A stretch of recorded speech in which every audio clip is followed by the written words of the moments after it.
दो दोस्त एक घने जंगल से होकर कहीं जा रहे थे। दोनों काफी गहरे दोस्त थे और अपनी दोस्ती को लेकर दोनों ही बातें करते हुए जा रहे थे। जंगल बहुत ही घना था। उनमें से एक दोस्त डर रहा था, लेकिन उसके साथी मित्र ने कहा कि मेरे होते हुए तुम्हें डरने की कोई जरूरत नहीं। मैं तुम्हारा सच्चा और अच्छा मित्र हूँ। इतने में ही सामने से ही बहुत ही बड़ा भालू उन्हें नजर आया। जो दोस्त कह रहा था कि मैं अच्छा मित्र हूँ, वो भालू को देखते ही भाग खड़ा हुआ। दूसरा मित्र कहता रहा कि मुझे छोड़कर मत भागो, लेकिन वो भागते हुए एक पेड़ पर चढ़ गया।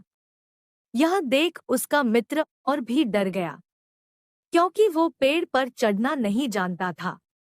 इतने में वो भालू और भी नजदीक आ गया था। जब वो बेहद करीब आने लगा तो दूसरे मित्र के पास कोई चारा नहीं रहा और वो वहीं नीचे जमीन पर आंखें बंद करके लेट गया। पेड़ पर चढ़ा मित्र यह सारा नजारा देख रहा था और वो सोचने लगा कि ऐसे तो यह मर जाएगा।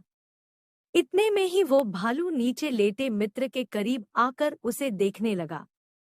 उसे सूंघा और उसके शरीर का पूरी तरह मुआयना करके आगे बढ़ गया।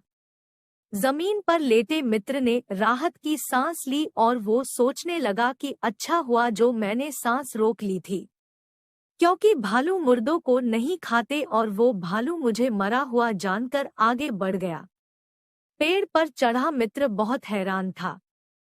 भालू के जाने के बाद वो नीचे उतरा और उसने अपने मित्र से पूछा कि आखिर उसने क्या किया था और वो भालू उसके कान में क्या कह रहा था।